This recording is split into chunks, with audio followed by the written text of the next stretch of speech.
How about you rephrase the question now that we're fully recording? Do you remember it in the way that you asked it? I don't remember exactly, but I'll do my best. Have you found that there are prospects out there who want a different approach to franchise consulting, who don't want sort of the same old stuffy is a little judgmental, but sort of formal, and prefer a much more laid back, a much more maybe youth oriented sort of approach to these conversations? Is that working for you? Even during training, when I was just getting started, the higher ups in leadership at Franchoice, the broker network that I'm a part of, just spoke into me and validated me in that way. Like, use your youth, use the fresh, ambitious, excited voice that you have. It's playing well. And, with my experience as a franchisee, we're going on year 9 in Mosquito Joe. Being able to take the experience and the rawness of what I had to grow through, I think people just appreciate that. They resonate with it. I have no posturing bone in my body. I have failed way more than I have succeeded in this game. But I now know how to teach people and how to gain wisdom through my experiences. And it is my true voice. To answer your question, that's what people appreciate the most. The whole Streetwise concept came out of that. Yo, yo, yo, this is the Streetwise podcast. We're here to help you level up your game, level up your leadership, and level up your life. I'm your host, Matthew McReynolds. I'm a multi-brand franchisee, and I'm a franchise consultant, which means I help people find, launch, and build their ideal franchise business. Our main goal is to help you get off of zero and become the person that your dreams need you to be. Buckle up, get your popcorn ready. Let's go. Ladies and gentlemen, we are talking to Scott Greenberg, author of The Wealthy Franchisee, and this one's high on my list, Stop the Shift Show. And you've done so much. So I just want to say thank you for coming on, man. This is really exciting for me. Yeah, I've really been looking forward to it. We're gonna have a good time. Yeah, no doubt. So maybe explain to the people and explain to me your upbringing in the franchise space and how you've been able to pivot that to be a keynote speaker and an author of multiple books. What's that journey been like for you in your words right here? It was a good fit for me because my dad was a serial business owner, like growing up. Like it was always confusing when friends or my friends' parents would say, "Hey, what does your dad do for a living?" It's like, well, depends which month you're asking me. So, I mean, Yeah. he owned a sandwich shop and he owned a barbecue restaurant and ice cream stores. And then for a while, he worked for Earl Scheib as a supervisor painting cars. I mean, all these different things, but he always went back to business ownership. So for me, that was like the norm, the instability and the risk, that was normal. Well, my wife, her father is a tenured college professor who has only had 2 jobs his entire life. So, Wow. I mean, he's very successful, right? But it's a Yeah, very big different world. difference. Big So difference. yeah, so I'd already been doing, motivational speaking for years, even before meeting my wife. And so when one day in our marriage, I said, "Hey, I think I'd like to open up a franchise business." For her, it's like, "What?" Like it came out of nowhere and it seemed so risky and so crazy. For me, it was like a Tuesday because I grew up that way. But I'd been doing motivational speaking and my content had evolved over the years, but I was doing a lot of stuff on leadership, but I always felt like a little bit of a fraud because I hadn't engaged in much leadership. Um, but I was getting older. My wife and I were starting a family. I wanted another stream of income and I wanted some more real world experience. And that's when unfortunately, I didn't come across someone like you. I came across a magazine ad for Edible Arrangements, this franchise. I thought that was cool. And so before I knew it, I'm signing all the documents and still intending to continue speaking. But this was a place to try out all these concepts, only to find out how many of them didn't work. Like, oh, there's no I in team. My employees didn't care about that nonsense, right? Wow. Attitude, like, right. And so it was some real world experience. So I, not only did I, sort of develop some more humility, was very humble about learning that business and making my mistakes, but I started changing what I said on stage based off of what I learned to be true. Well, then I started getting invitations to speak to other franchise systems. Um, and I got to meet all their top franchisees to see what they have in common. So all the work that I do now is about helping everyone be more like the best people. So that's what my first book is about. That's what my presentations are about. And it's all about the human side of franchising, the way we think, the way we lead, and the way we serve. Okay, so that's amazing. How did your speaking change after you went from pre-franchisee to post-franchisee? Like what specifically were you able to alter to your audience? I got away from the cliches. At least I hope Okay. so. Right? Being very motivational speakery and telling, my own versions of the same stories and the same kind of messaging about, attitude and, you get to choose your reaction to things. I mean, I think those things are important.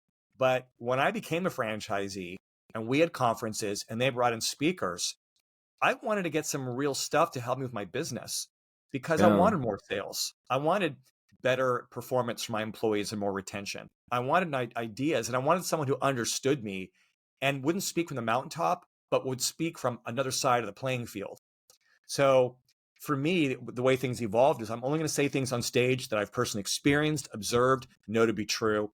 And sort of like yourself and your approach, just keep it real and keep it authentic and get away from all the metaphors and all the theory and really share substances. So that really became something that was very different. I also just had much more stage experience and more stories, and that I like to think has made me a better speaker. And I continue to work on those things. I kind of asked it out of order, but I did it on purpose. And I totally resonate with that. I used to coach, and I tell this story, but I used to be a life coach and a teacher and an actual athletic coach in the inner city before getting into franchise ownership. And I would realize that if I wasn't filling my cup with not just real life experiences, but actually like trying to grow myself and feed into myself with positivity and affirmations and um, I realized that I didn't have anything to actually give of value and of substance to these students who had lived some pretty intense lives. And so I find in the same way, I can add value to people looking to become a franchisee. And so it's cool hearing that from your journey as well. What got you to start as a motivational speaker? What was the thing that put you down that path initially? Because from what I know now, you kind of grew up in an entrepreneurial home, so I'm sure that played a little bit into your decision to make that a career. To make it a career, but it's not what kicked it off. What kicked it off was Okay. I graduated from UCLA and I got a film school at New York University. And I was the youngest person admitted into the graduate program, which sounds like, a cool accomplishment, but it meant I had the least life experience to draw from. Because in screenwriting class, Mm. they would say, write what you know. Well, what do I know? Like, not much, right? Because I was so young. And I remember thinking, gosh, I Yeah. wish I could have some unusual life experience, some adventure to draw from. Dude, be careful what you wish for. At the end of my first Wow. semester, I was diagnosed with cancer, stage 2 Hodgkin's disease. I had to drop out, Wow. spend a year, chemotherapy, radiation, and all this stuff. And so I'd go into chemo and I'd see all these other people also fighting cancer, but having totally different emotional reactions to their treatment, different moods, that kind of thing. And I got really curious as to why some people were suffering and some were thriving, and it had very little to do with their specific prognosis and a lot more to their reaction. So I was discussing it with a friend, and he said, "Hey, I'm putting on a leadership conference. Why don't you come and give a talk about what you just shared with me?" Um, and so I did. I talked about leadership, but I used the cancer as a bit of a metaphor. That one speech led to some more invitations, and those speeches led to more. And it's been 30 years of professional speaking based off of that one Wow. fluke, what I thought would be a one-time presentation. Wow. Man, I can't let this slide because this is something that I talk about a lot, and I'd like to hear your opinion. I'm a big believer that our passion is what's puts inside of us. It's what creates the fire to get us, the thing that gets us going. But our purpose is actually what comes out of us, and it creates the influence and the impact that we have on the world.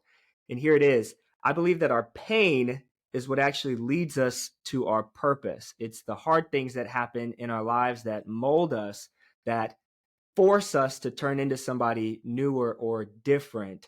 It sounds like you might be able to resonate with that from being through chemo and cancer. But I mean, just what would you say to speak into that concept?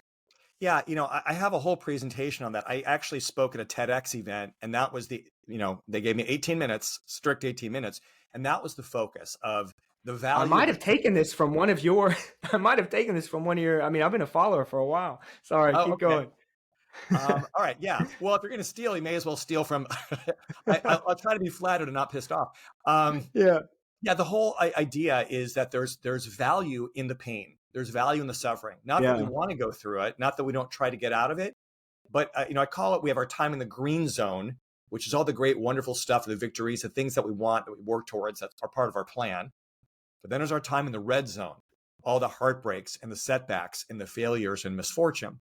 Those things are never part of the plan. Well, they're not part of our plan, but they're part of the bigger plan that exists for us. Yeah. But when I look back at my life and I think how much value there was, how much the experiences I've had in the red zone, how they caused me to change, brought new opportunities, made me stronger. I don't think we can judge our experiences by how pleasant they are. We have to judge them by how much value they bring. And sometimes we need time, we need context. And yeah, I think it is the pain, it is the suffering, it's the failures and setbacks that often provide the most wisdom, provided that we have the right kind of attitude and we're curious enough to look around and maintain that perspective. So, like, I hate suffering, but when I suffer, I try to remind myself, this is growth taking place. This is part of the path forward. What's going on, everybody? I hope you're liking the conversation this far. Please take a moment, give it a 5-star review. It really helps spread this out to as many people as possible. All right, let's get back to the episode. Wow. No, thank you. Thank you for sharing that. Did you have anybody that came alongside you as a mentor throughout your journey? Maybe it was when you were struggling, maybe not, but some significant mentors that pulled you up. And if so, how did they impact you? Um, I wouldn't say that I've had like one person in my life who's really been that mentor, but I've had a lot of people who have been supportive, who've been role models, certainly my father. Um, but also growing up, my grandmother. My grandmother was a Holocaust survivor. She's actually one of the Schindler's Wow. List people. And she survived, but she kind of never got past the war. Like she was constantly talking about it, and she'd talk herself into tears. I mean, I knew my grandmother 45 years, and I don't recall one conversation where she didn't talk about Auschwitz or the camps or the work or that stuff, even though she Wow. survived. Um, but because I heard it from as early as I can remember, like with my dad with always own ownership, it was just kind of normalized in a way. It was like, yeah, people go through really bad stuff. But what was always there is, yet here she is as my grandmother, healthy and free and married and had businesses. And so without me realizing it, the message that was constantly reinforced is people go through some really bad stuff, but they bounce. And so when I was diagnosed with cancer, I didn't really go through a big why me phase. What I thought was, okay, my turn. And that's given me some perspective. And I will tell you that one thing I kept a secret, but just a couple of years ago, I was diagnosed with cancer again, tonsil cancer, totally unrelated to the Hodgkin's disease I had in my 20s. So here I am again, as a public speaker with cancer in my throat. And I had to keep it a secret. Wow. Who wants to buy or hire a speaker or schedule a speaker who might be losing his voice, right? It's been a couple of years. I'm totally fine today. But this time, after years of talking about how I beat my cancer, well, now I better walk the talk again. Now I have a Wow. wife and kids who are watching. So all these people throughout my life of other speakers talk about overcoming adversity. My father, my daughter, who's been through a lot. And of course, my grandmother's memory. These are all things that have kept me going. And I think that's the power of stories. It's why I went to film school. It's why I became a public speaker, is to share stories to help people as they experience their story. That is beautiful. Yeah, I share this, my story a little bit on this podcast and any chance I get when I'm speaking to people about just my journey. But my wife and I in 2019 lost our daughter. My wife was 38 weeks pregnant and still don't really have an answer as to what happened, but that put us in such a dark, dark place for a really long time. But what came out of that for us, the way that my wife has shifted her mindset and the things that she puts into her body and how she protects and honors the temple of her body, and the way that I speak into people who are struggling, there's a lot of truth to that. So thank you for sharing. Yeah, as you too. as you pivot and as you pivoted and you became a franchisee, I'm interested in the mindset shift, because when I read The Wealthy Franchisee, the first book where I was introduced to you, mindset is so important, and it's throughout. I mean, that's seemed to be like a major theme of the book. And so I just maybe speak into that a little bit and how you had to check your mindset. So you start out as a franchisee, and it's not as easy as the cliches aren't working. So you've got to be able to pivot. You got to be able to grow. Tell me about that journey and how that played into writing the book. Everybody who gets into franchising, and again, you facilitate that dream for people, right? They have the Right. desire, you match them with the right brand to help them experience that dream. So you're there on the front lines of the dreaming. And no one ever pursues a new business or pursues a franchise thinking, I'm so excited to have employees ghost on me. And I can't wait to have an unreasonable customer post a bad review. And during the slow times and the sales aren't there, it's going to be magic. No one thinks that, right? They're focusing on how they want it to be. And then comes the reality. And it's our ability to navigate through that difference. That is our mindset. And that's so important because running a business is tough. There are ups and downs, time in the green zone, time in the red zone. And not everybody has the stomach for that. And so I think it's really important that we not only have business acumen, that we have the hard skills, but also the soft skills, because those soft skills directly inform how well we execute the hard skills. Because marketing is not just about advertising. It's also about patience and faith and the willingness to make that investment without certainty that you're going to get a return. And managing employees isn't just about, hiring them and training them to work. It's also about engaging them and facilitating teamwork. And great customer experience doesn't just come from facilitating a transaction. It's about building connection and elevating emotion. There are so many emotional, psychological sides, social sides to running a business that Yeah. it's not enough to just stick to a proven system. We have to infuse it with the right mindset and the right social skills. That is the difference between what I call wealthy franchisees and typical franchisees. That's big. Do you have any stories that just pop off your mind that were encouraging to you from? I know you have stories throughout the book, both books. Anything where you saw maybe not a specific story, but certain traits that some people had that you consider the wealthy franchisee. Yeah, I go as deep as I can in the book, The Wealthy Franchisee, and I cover a variety of subjects. I profile a variety of franchisees from all these different industries. But there are three things that they all seem to have in common. Number one, they keep a clear head.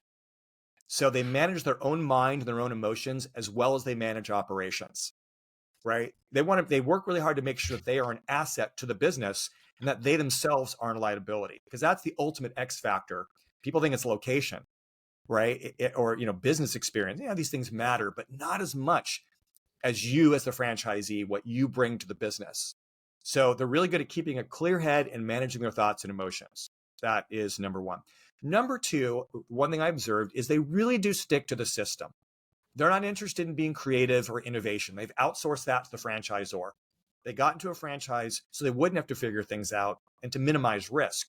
As soon as they go rogue, they're now exposing themselves to the same risk. And so it's not that the franchisor is perfect, but this notion of, my territory, my location is different, and they don't understand, enough of that nonsense. Just stick to the system and your odds are going to be best. Make the same mistakes that your corporate office is making, but then get everything right that they're getting right. It's going to be a much percentage-wise, you do a lot better sticking to their system than trying to come up with your own. So keep a clear head, stick to the system. The third trait they all have in common is they use their business to improve the lives of everyone it touches, not just their customers, but also their employees, the franchisor, other franchisees, suppliers. They wake up in the morning and says, I exist, and my products and services and my way of doing business, these things exist to provide value to the world, including helping other people with their business. If that is your mentality, it will have a boomerang effect and it'll come back to you. So it's not just about selling your products and services and maximizing profit. It's about maximizing your impact on others in a positive way. That's what all these people do. And that is why they make the most money, because they're providing the most value. And that higher sense of purpose gives them grit, makes it easier for them to get through the tough times because they have a higher sense of purpose. 100%. I see that as I network, and it's the people that are the most successful. These are the ones that are usually the ones that they're plugging back into the community. Their team loves them, and success is not always monetary. I mean, I'm not looking at their books. It's just how happy are they? How stressed are they? What are they actually, what are they building around them? I'm curious about your process when you decide I have a book in here and I want to put it here. I want to have it on the page. I want to have it in people's hands. What do you do when you first get the spark of the idea? How long does it take? How many different rounds of it do you go through? Just from top to bottom, what's your process in writing and adding value in the way that you do to guys like me? Sure. Well, maybe the first thing that I do is I get excited and then I'll buy some domain name. And I can't tell you how many Okay. domain names I own for ideas that have never gone anywhere. Love it. The wealthyfranchisee.com, stoptheshiftshow.com. Like I buy it. Okay. Then I pitch the idea at my wife and she rolls her eyes, not because she's not supportive, but because I'm constantly pitching ideas at my wife and she's seen me abandon them. But the good ones, they linger and they stick. So if I have an idea for a book and I really think that it's going to be, could be something special, I spend a lot of time thinking about it, just making notes, that sort of thing. And if I go long enough and there's some substance, then I pitch it to my literary agent. And my literary agent is fantastic. Her name is Wendy Keller. And she's like almost a stereotypical, like finger snapping, fast talking agent who loves her clients, who loves books, who really wants to serve the world. But she's not going to BS you. So like I've pitched book ideas and her response is no. Like, and she could get That into it ain't if I gonna work. want to, but she kind of puts me in check. Not that I've done it a lot because she's very supportive, but yeah, but so I've written 2 books now, and the ideas came because there was demand. Like long before I wrote The Wealthy Franchisee, I was speaking about these things, and people come up and say, "This is Okay. really great. Do you have a book? I want to go deeper." So I knew there was a demand. Well, after the first book, what I found from The Wealthy Franchisee is even though I cover a lot of subjects, it was the chapters about managing employees that seemed to generate more questions and people coming to me. And I know that that is a big pain point for people, is not just managing employees, but hourly workers. And so that's what gave me the idea to think, I think I should write a book about how to manage hourly workers, which means I need to really kind of codify what I've learned to figure it out. But then I need to find other environments who have cracked the code, who are doing it well, and then try to figure out why, and then see, is there a formula there? Is there a process that others can replicate? And so that's how the second book came about. Yo, thanks for listening this far. It's at this point in the episode that I want to talk about Streetwise franchising, teaching, training, building. Streetwise franchising. As a franchise consultant, it's my job, it's my absolute pleasure, and it's my mission to help aspiring entrepreneurs find, launch, and build their ideal business. I've been a franchise owner for almost a decade. I know what it means to struggle. I know what it means to build a team. If you're ready to get off of zero, if you're ready to build something for yourself, visit streetwisefranchising.com. Let's get the conversation started. Don't wait until tomorrow to build your future. It starts today. Streetwise franchising. Stay humble, stay hungry, stay streetwise. Let's get back to the episode. Okay, so Stop the Shift Show then was more so about managing the hourly employees and teaching business owners in general, not just franchisees, but business owners in general. It is so the book with the subtitle is called Stop the Shift Show, Turn Your Struggling Hourly Workers into a Top Performing Team. And you're right, even though franchising, most brands, most sectors in franchising do have hourly workers, also the hotel industry and manufacturing and retail, lots of industries that aren't franchised. And so the book is intended to be as helpful for them as it is to all these businesses in franchising. So, it's my way of sort of expanding, but also to sort of help a broader audience.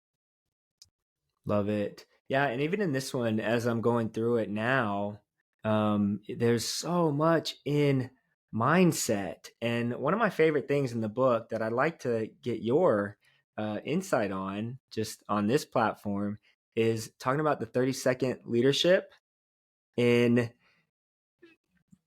getting into your employees' heads and being able to assess them in such a fast and efficient way. Could you speak into that here? Sure.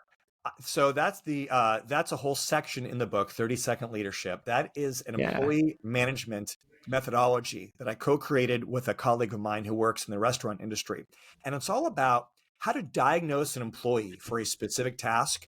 And then based on your diagnosis, determine what is the best approach to coaching them to boost their performance. I think that too often we just have these large, broad approaches to managing people, and we don't really consider what does this employee need in this situation. And we have a tendency to want to look at employees' performance overall. So I call that person, well, that's my superstar employee, or those people, they're my struggling employees. But if we break it down by task, we find that superstar is not a superstar for every task. And those who are struggling might actually be great at one or two things. But if I think of them as struggling, I may not be giving them the praise and reinforcement for where they're getting it right. And for the person who's a superstar, I might not be giving them the training and support they need for the areas where they're struggling. So the idea is to, in 30 seconds, because we're very busy, how can I diagnose an employee and quickly determine what are their specific needs, and then what is the best corresponding approach to coach them to meet those needs? And so we have this color model, and we have 4 different diagnoses, and I'm super proud of it. Originally we created it. My friend was using it in his chain of restaurants. I have since kind of taken it and run with it, and I've used it myself. I've used it with raising my kids and coaching them. And so many businesses now, they brought me in to kind of share the model, and I absolutely love. It's probably one of my favorite things to speak on because it's hard skills. It's like a nuts and bolts tool for helping people become better managers. So I'm super excited to have that really described in great detail in the book and have that out there. Oh, thank you for that description, because it's such a nice tool, because I think about the team that I have. I think about myself and how I have moved, depending on the organization, I move through each one of like you have highly skilled, highly motivated, or what was it? Highly skilled. And then the mental was it highly motivated or highly positive? How did you word it? So the 2 things we look at are their skill set, which is hard skills, Yes. and their mindset, which is soft skills. Mindset. So we look at each one as either high or low. High skill set, low skill set, high mindset, low mindset. And that gives us 4 possible combinations, right? Depending on what their skill set is and where their mindset is. So for each one of those 4 possibilities, there's 4 diagnoses for a specific task. And then for each one, there's a corresponding approach to coach them to boost and maintain both skill set and mindset separately. I love it. And I think of myself in different roles that I've had in different organizations, or even within my own organization, because as an entrepreneur, you often have to wear multiple hats. Now it's a little bit different because I have multiple businesses and I've started my franchise consulting business. Mindset, great. Skill set, especially when I was brand new and I just started, not so much. So how do I, as an individual, seek mentorship? Knowing this tool, I can almost reverse engineer it and thinking about myself as an employee in a specific space. Anyway, I appreciated the tool. Where do people kind of get it wrong when they confuse the soft skills and the hard skills in dealing with their employees, and maybe outside of this tool? I think that too often people just look at the behavior and performance and don't try to understand the why behind it of what's going on. Okay. It's like the big question to ask is, when an employee is underperforming, is the issue what they know, or is the issue how they feel? Right? Is it about knowledge and ability? And if it is, they need the information and they need the training. Or is it about their level of confidence or their level of enthusiasm, which is something totally different? If they know how to do the task, but they're not feeling very confident, they don't need you to train them more. They need encouragement. Or if they have an enthusiasm problem, they know how to do it, but they don't want to. Again, showing them how to do it isn't going to help. The opposite is also true.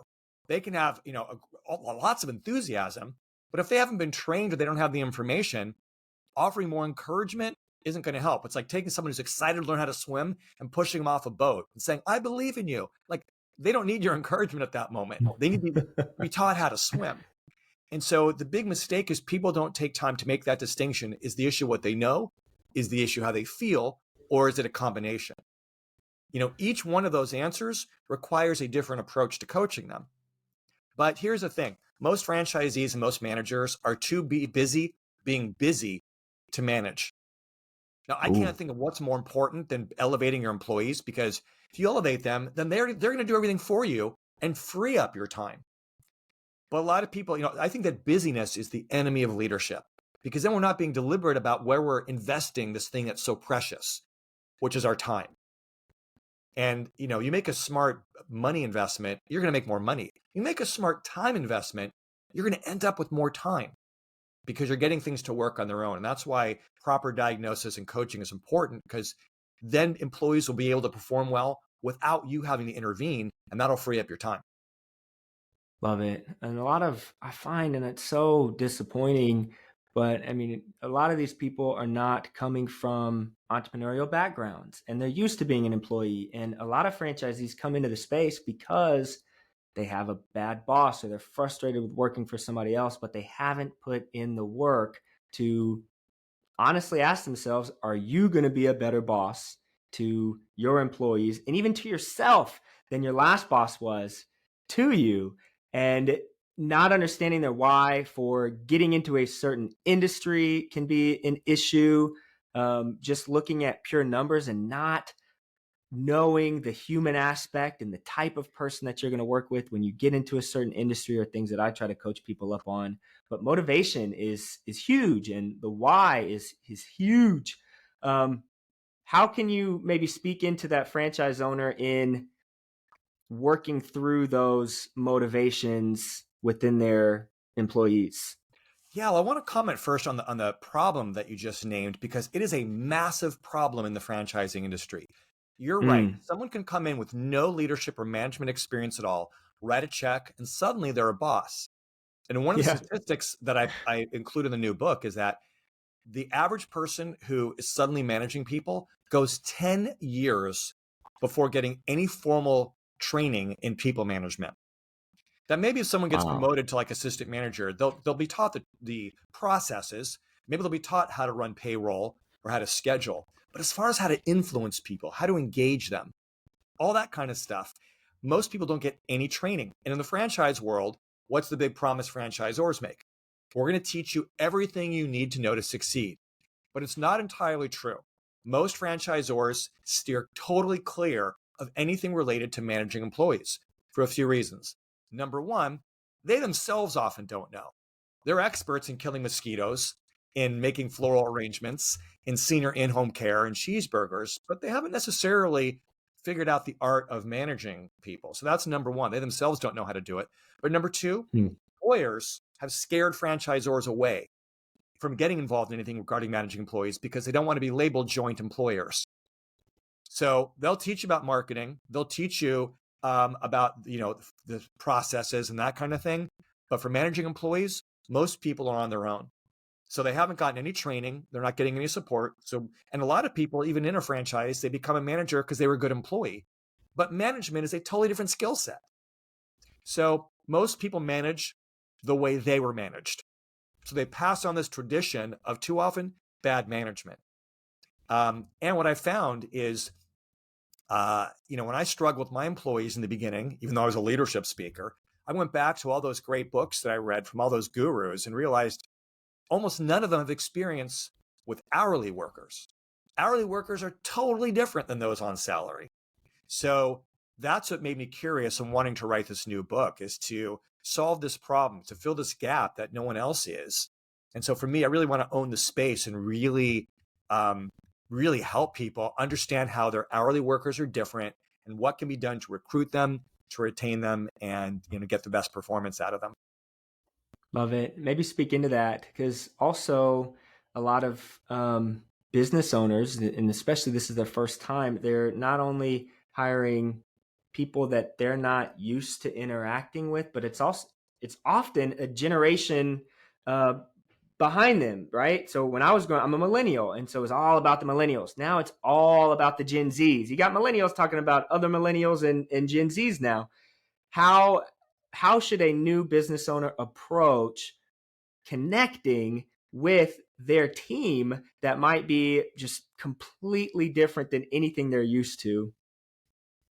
Yeah, so many people come into franchising exiting a white collar environment, and maybe Right. they led, large teams of people, but white collar people, educated people, people who had a certain level of motivation, who appreciate abstraction, like grand mission statements and value statements and other things, that are there, in an environment where there's benefits, where there's maybe, good pay, where they can build credit because they have reliable income. Right? All these elements that are there that are not there in an hourly work environment, where people might be coming with fewer skills, where they're making less money, where their hours might be reduced or their hours might be changed. So they're constantly juggling. Hourly workers are more likely to be going to other jobs or going to class or going to volleyball practice. There's just so many differences. And so someone who's new to managing this kind of worker, first of all, has to do the labor market research. You don't get into business without really getting to understand the consumer that you want to sell to, right? Sure. Well, the same is true with managing employees. We need to understand the people you're trying to recruit so that you can attract them, so that you can keep them, so you understand how to motivate them. So it starts off with really understanding who they are, whether it's millennials, whether it's Gen Z, or whether it's older employees, and really understanding first their differences as a generation, but also the differences as individuals. And I'll tell you about one situation I had as an employer, and you might have read this in the new book.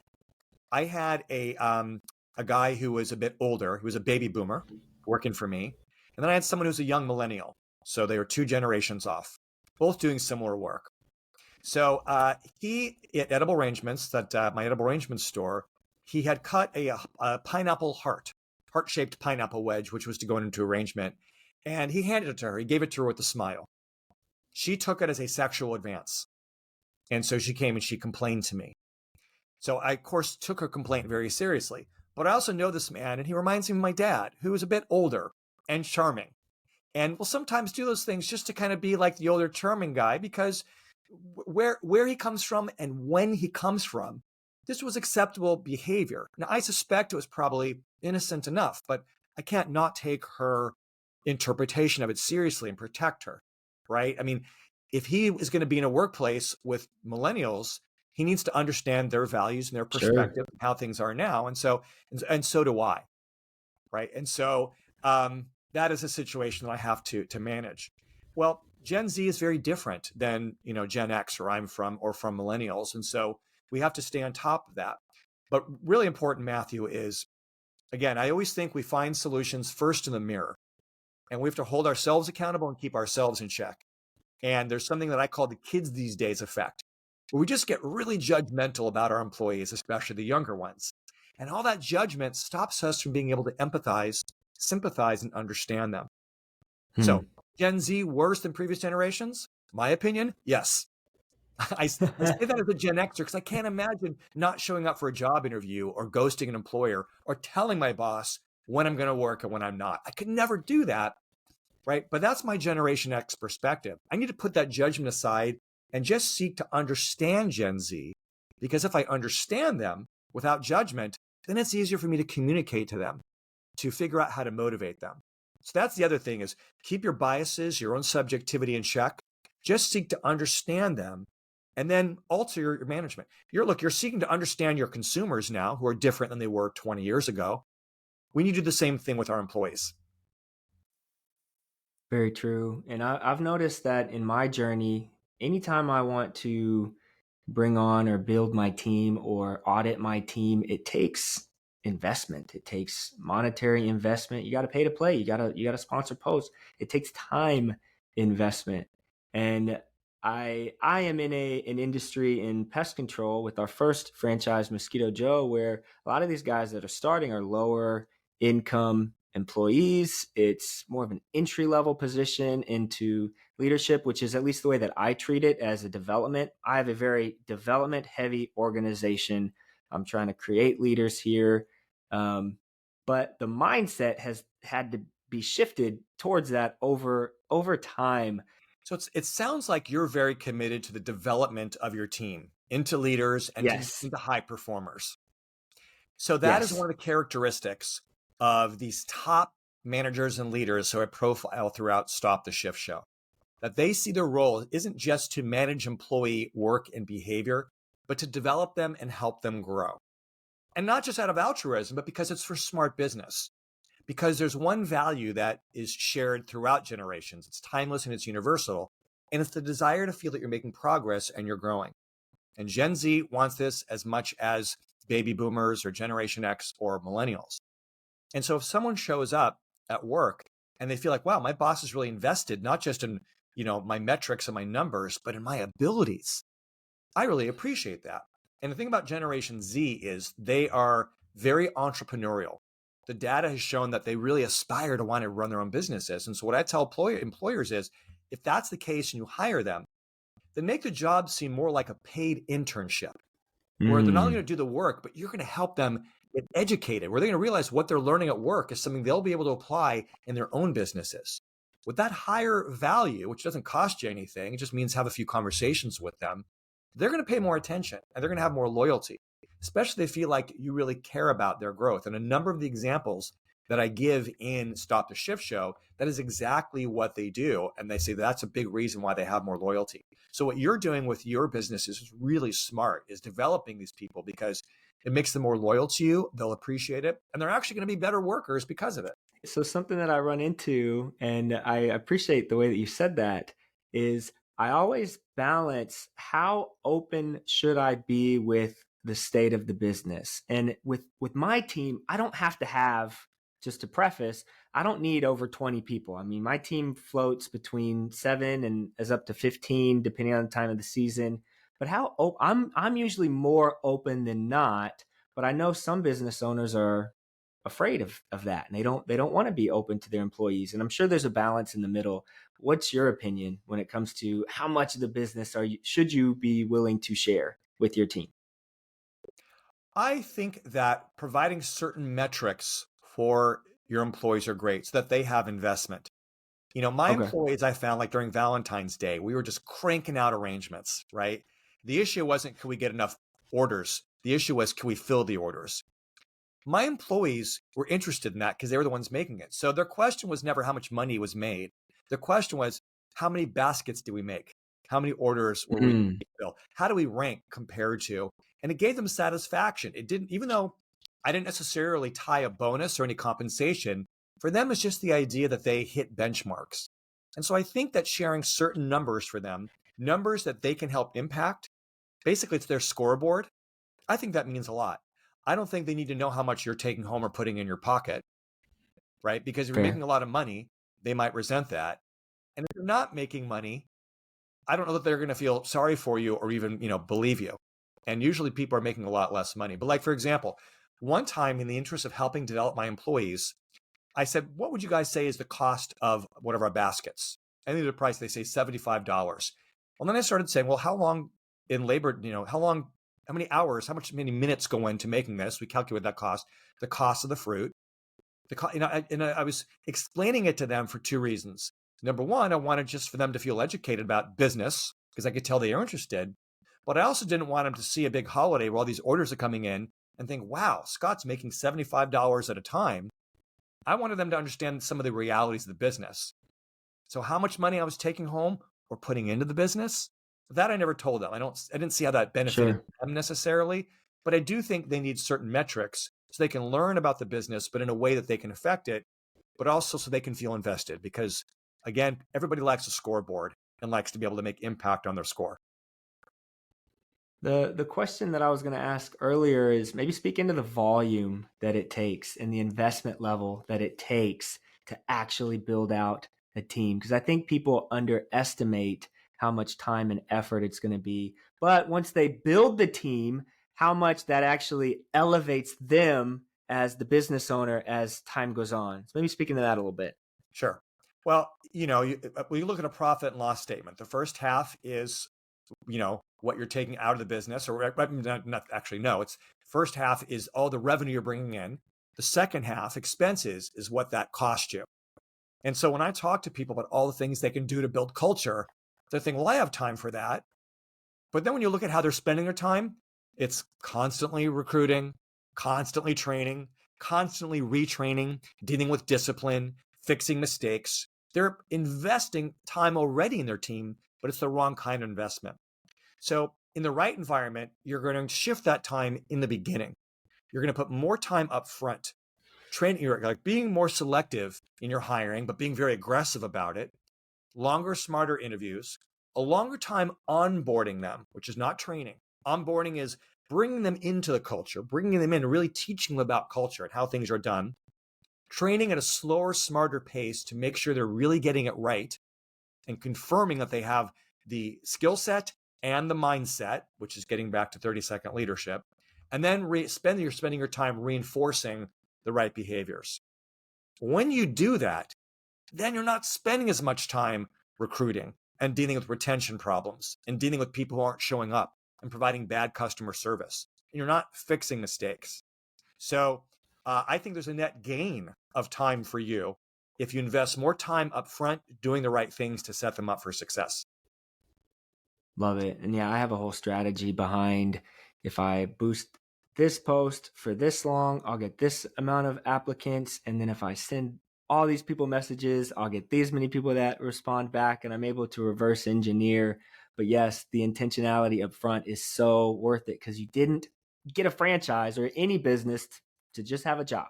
At least I didn't. And I believe that most people don't make that investment for that reason. They just get stuck. But okay, they're building their team, they're hiring people. Now they have to create a culture, and they've never had to do that before. And I'm sure you speak on this when you speak to rooms, and I know it's in your books. How does somebody create a culture when they've never had to do it? Yeah, first it's understanding what culture is and what culture isn't. Culture is not being nice to people. It's not buying them pizza or gift cards or treating them like family. Everyone says that. I don't even know what that means, right? Kindness is kindness, and kindness is great, but kindness isn't culture. Culture refers to the social dynamic, the social norms that exist between members of a group, whether it's 2 people or it's 2,000 people. What are the cultural norms? How do we talk to each other? How do we treat each other? What is the language that's used? What is our belief system? What are the do's and don'ts, whether it's formally stated or whether it's just understood, right? There's certain ways that we behave with people that is a social norm, and that defines our culture. And so it's being very deliberate about establishing that, because like every business has a culture, the best by design, but most, Matthew, just by default. It just becomes what it becomes. I was hired to as a bellman at a hotel, and we weren't taught anything about culture. So it became what it became. And the number one value of our culture was getting tips. More important than serving guests, more important than taking care of the hotel, more important than being a strong team was getting tips. And that's just because, so we would fight to see if a Mercedes pulls up, which one of us is going to get there first to carry their bags, right? I was trained by another bellman that, hey, when someone's dry cleaning comes in and they're not in the room, don't take it to the room yet. Wait until they get there. Keep calling until they're there, so you can say you're bringing up their dry cleaning, so you'll get a tip. That became how it was, and therefore it was a very mediocre work environment. So we need to be very deliberate about, and there's 2 things that define culture: the belief system and then rituals that support those beliefs. What's a religion? It's a group of people have the same beliefs about what's true, about what's important, values, that sort of thing. And then they have rituals, behaviors, and practices that reflect and reinforce those beliefs. Songs and ways of praying and do's and don'ts and certain foods and holidays. We need to do the same thing in our work environment. So you need to tell your employees, what is your philosophy? Like, why are we doing this? Like, what is your mission? And we need to get the missions off the mountaintop. We exist to improve the world. Okay, if you're the Bill and Melinda Gates Foundation, I believe that. But if you're selling frozen custard, your employees, they're not going to connect to that or to change the world. Yeah. Whereas instead, your mission can be, our mission is to provide moments of joy. Well, that I can wrap my brain around, and you can hold me accountable. When I gave that person that scoop of frozen custard, was I giving them a moment of joy, right? That's more down to earth. And then we take our values, translate those into actual real behaviors. Don't say we support integrity. Say we always speak the truth. We follow through in our commitments. We only speak kindly of each other. Again, these are tangible behaviors that if I engage in these behaviors, I now them in showing integrity. But for hourly workers, we have to bring it to that level. So let's take culture off the mountaintop and make it a real thing that we talk about all the time, that we practice, that we reinforce. We reward people when they do things that strengthens the culture, and we reprimand those who don't. But we need to constantly reinforce it and talk about it and celebrate it. Those who are willing to do it are going to have better cultures, and ultimately they're going to have better teams and better businesses. Man, and I think a lot of franchisees will come in and they'll be new and they've got money, they worked for they had a nice title, big company, and they view their new, younger, much less experienced employees as, even though they don't want to, maybe subconsciously less than, and they might not be as well educated and as well experienced, but any person that you hire, that you bring onto your team, they can see if you value what you're preaching or not. And for me, in my experience, it's taken so much time and intentionality that when somebody comes in, the new people interacting with my leaders don't even have to spend as much time with me to still get it, because we've pushed it home for so long. And no, I see everything that you're saying just through my experience. So thank you. Yeah. The thing about cultures is people come and go, but the culture remains the same. Yeah. There's a fraternity at UCLA when I was there that was just this hardcore party house. Decades later, my nephew went to UCLA and he rushed that fraternity. The people were different. The culture had not changed at all.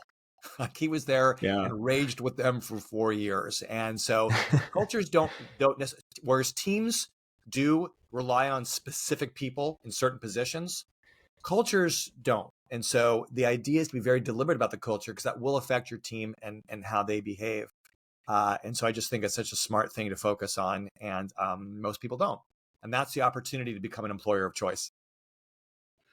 What's been something that you've you talked about your health battle, and you've talked about your journey and getting into the franchise and the shock that it was to the system, and you had to grow through that.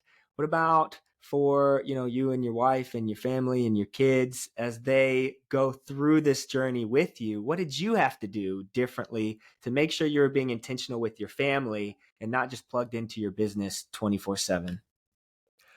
The nature of the work I do, it puts me on the road a lot. I travel a lot as a professional speaker. Most of my presentations are outside of Los Angeles. So I'm on airplanes, in hotel rooms all the time.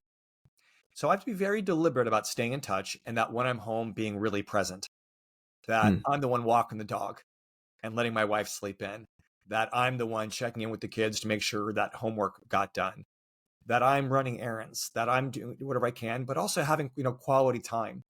And, for me, I have a lot of quality time with my family. A lot of people have a lot of time. They are home, but everybody's going to their separate places. They're on their phones, that sort of thing. And I'm like, that doesn't happen with my kids. Believe me, it does. Um, but I'm very intentional about it.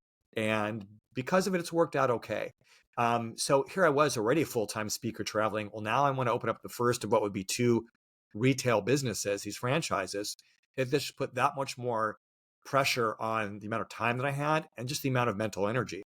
It's the same thing. I had to be that much more deliberate about it. And so I think just having the awareness and the conscientiousness is important. I wouldn't say that I always got it right. And my wife and I, to this day, we still occasionally might argue about division of labor and focus and being, I mean, it's an ongoing thing, but we both value our time together. We value our marriage, our family, our quality of life. And as long as we both, express that and communicate and work towards it, we do okay. But it requires effort. Again, busyness is really the enemy. And so we just have to combat that with more self-awareness. Amen. Amen. What would you say to somebody, and I respect your time, so this is my last official question, but somebody that is either in transition at their role at work, or maybe they have an idea in the back of their mind and they're afraid to take that first step off of zero. what do you say to coach that person up to give them the confidence, or maybe just light a fire underneath them so they can take that first step? I would say to compartmentalize and only worry about the first step. That if you take that Mm, first step forward, it's very easy to take the step backwards, right? So just having a conversation with a consultant like yourself, especially you who's so authentic and cares so much about helping clients, that I know you talk to people all the time who probably aren't going to ultimately spend money, and you're not getting compensation. You're doing it because you just yeah, want to help them, right? And maybe how you're helping them is helping them realize that it's not a good move for them. Uh, so to, courage isn't about being fearless. It's about having the fear and go for it anyway. So you don't need a lot of love courage it. to take the first step, just a little bit to feel the nervousness and fear, but just dabble, just stick your toes in the water. And so if it's the courage to like explore getting into business ownership, I would encourage someone to call you or someone like you just Let's to ask go. questions, right? And then Yeah. you can sit with it. There's no commitment there. And you can decide, all right, are you ready to take the next step? And until you sign on the line, you can always undo it. Um, so, but the only way to go somewhere is to overcome the fear a little bit. I love that. And that's so true. And I try to make as much content as I can to not necessarily push people or sell the idea of business ownership or franchise ownership. I want to paint as accurate of a picture as I possibly can so you know exactly what you're getting into. Because if you know exactly what you're getting into, the next step is you better have your why and your vision on point. So whenever it gets hard, you got the dexterity to keep going. And for me in my journey, I've I've had to flex that muscle so many times, and I've learned so much through other franchisees in the system, but also people like yourself who write just quality literature, just books from experience. And man, I just appreciate you so much for coming on, man. It's really cool talking to you and taking the time to speak to my audience. I know you changed a life today, so thank you very much. Oh, It that's means a lot. awesome. Then I hope I don't talk to anybody else who might kill my buzz. I'm going to just go ahead and go to bed right now because I really appreciate Just you spending ride the it out. That's right. Yeah. Oh man. Well, to the listener, you can find Stop the Shift Show and The Wealthy Franchisee, two books I highly recommend to anybody talking to me that is looking at a franchise. But until next time, stay humble, stay hungry, stay streetwise. Peace. All right, everybody, that's a wrap. Thank you so much for making it to the end. Hey, if this episode added any value to your life at all, please like it, share it, give me a 5-star review. It's the only way that this show is going to gain traction and help more people achieve their dreams. If you're ready to start your franchise journey, visit streetwisefranchising.com. Let's set up a time to talk. Hit me up on LinkedIn. Until next time, stay humble, stay hungry, stay streetwise. Peace.